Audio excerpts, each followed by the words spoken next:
So hello students, this is doctor Ankur Srivastava. आज का हमारा नया टॉपिक है objectives of social case work, अर्थात सामाजिक वैयक्तिक कार्य के उद्देश्य क्या हैं। ये समाज कार्य विषय में बहुत इम्पॉर्टेंट टॉपिक है।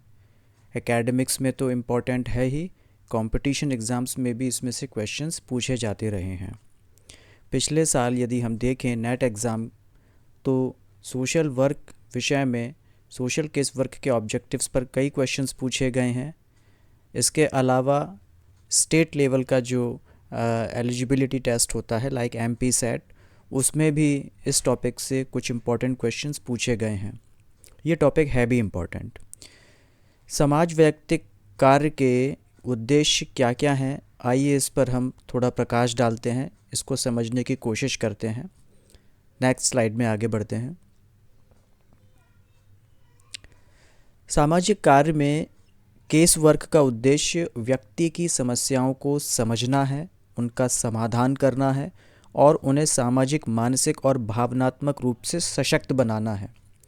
इसके उद्देश्य निम्नलिखित हैं।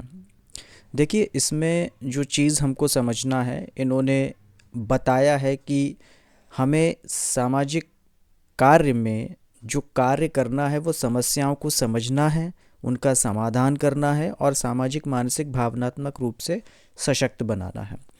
तो उसी क्रम में हमने कुछ लगभग 9 या 10 ऑब्जेक्टिव्स यहाँ पे रखे हैं, एक एक करके हम उनकी बात करेंगे। सबसे पहले बात करते हैं व्यक्ति के अनुकूलन में सहायता करना। ये इसका बहुत इम्पॉर्टेंट ऑब्जेक्टिव है, इसका उद्देश्य है। ये व्यक्ति के एडजस्टमेंट में सहायता करता है, व्यक्ति को उसके वातावरण के साथ सामंजस्य स्थापित करने में मदद करना, व्यक्तिगत और सामाजिक परिस्थितियों के बीच सामंजस्य स्थापित करना, व्यक्ति की मानसिक और भावनात्मक समस्याओं का समाधान करना।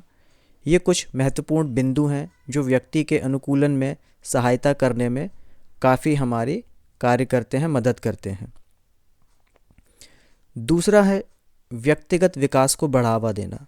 देखिए, सामाजिक वैयक्तिक कार्य का जो उद्देश्य है वो व्यक्तिगत विकास पर भी फोकस करता है। व्यक्ति के व्यक्तित्व के सकारात्मक पहलुओं का विकास करना इसका एक उद्देश्य है।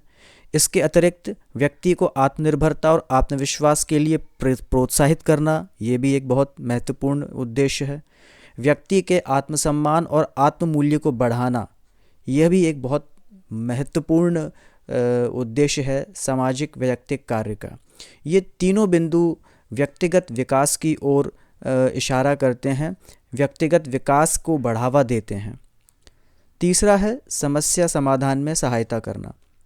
देखिए, व्यक्ति की समस्याओं की पहचान करना है और उनके समाधान के लिए उपयुक्त रणनीति प्रदान करना भी इसका एक बहुत महत्वपूर्ण उद्देश्य होता है।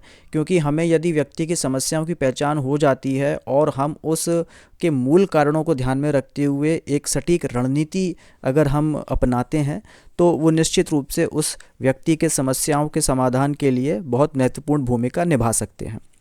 इसके अलावा पारिवारिक, व्यक्तिगत, आर्थिक, सामाजिक और भावनात्मक समस्याओं का हल निकालना भी इसका एक उद्देश्य है।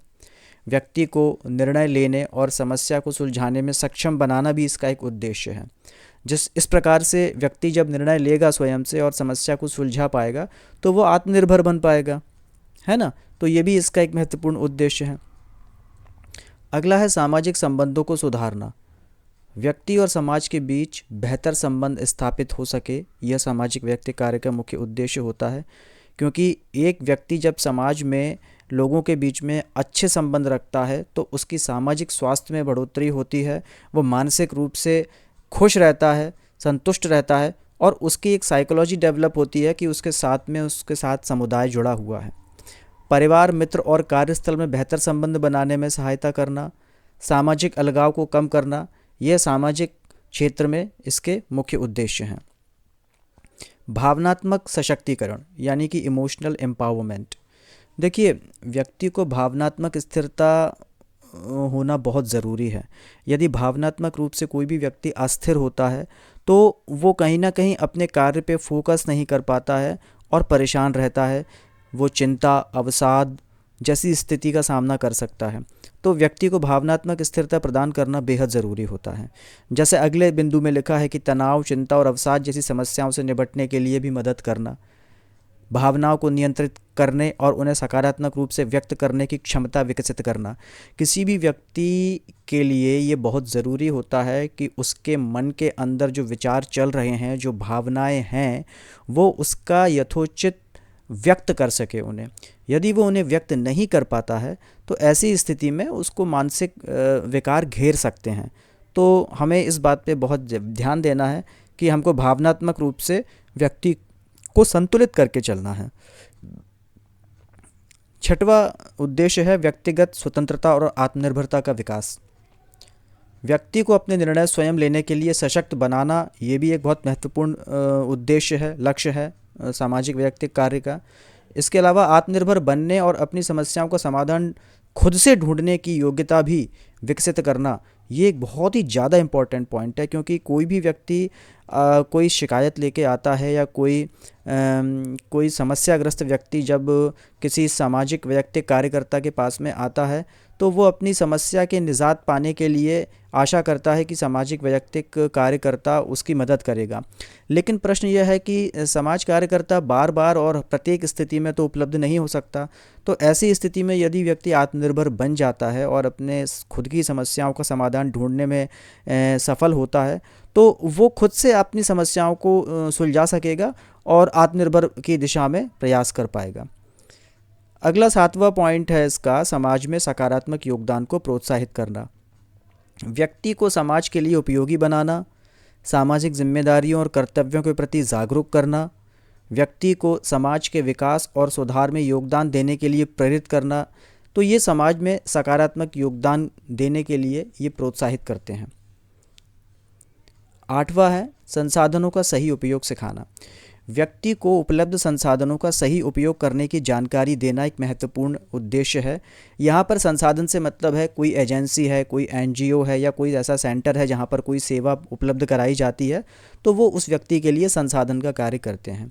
सरकारी और गैर सरकारी सुविधाओं का लाभ उठाने में मदद करना, व्यक्ति को उनकी आवश्यकताओं के अनुसार सेवाओं से जोड़ना इत्यादि, ये सब संसाधन उपलब्ध कराने से संबंधित महत्वपूर्ण उद्देश्य होते हैं सामाजिक वैयक्तिक कार्य के।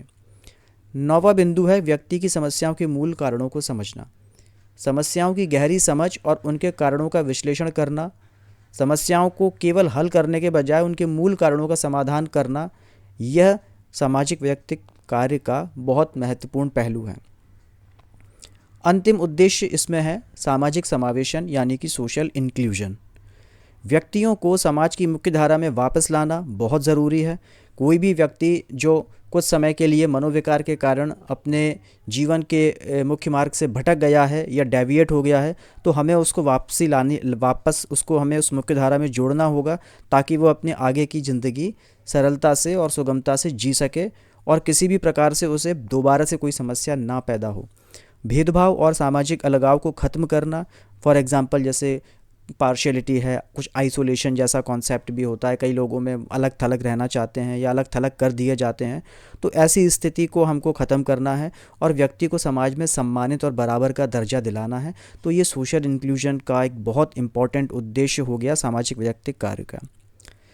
तो निष्कर्षतः हम कह सकते हैं कि सामाजिक वैयक्तिक कार्य व्यक्ति की व्यक्तिगत, पारिवारिक और सामाजिक समस्याओं को हल करने का एक वैज्ञानिक और व्यवस्थित तरीका है। इसके माध्यम से व्यक्ति को मानसिक, भावनात्मक और सामाजिक रूप से सशक्त और मजबूत बनाकर समाज में उसका प्रभावी योगदान सुनिश्चित किया जाता है। तो ये कुल 10 पॉइंट थे जो सोशल केस वर्क के ऑब्जेक्टिव्स के तौर पर हमने अभी पढ़े हैं, समझे हैं। ये बिल्कुल की पॉइंट्स हैं और जो भी हमने डिटेल से पढ़ा है हमने उसका पूरा संक्षेप में, सार रूप में इन बिंदुओं में हमने व्यक्त किया है। तो सोशल वर्क के जितने भी स्टूडेंट्स हैं जो सोशल केस वर्क टॉपिक को पढ़ रहे हैं, उसमें भी ये जो ऑब्जेक्टिव्स वाला टॉपिक है, आप इस वीडियो में इन पॉइंट्स को देख के, समझ के इन्हें नोट डाउन कर सकते हैं और इनको आप याद कर सकते हैं। ये आपके एग्ज़ाम में बहुत काम आएंगे। So thank you so much. अगले वीडियो में फिर मिलते हैं नए टॉपिक के साथ में।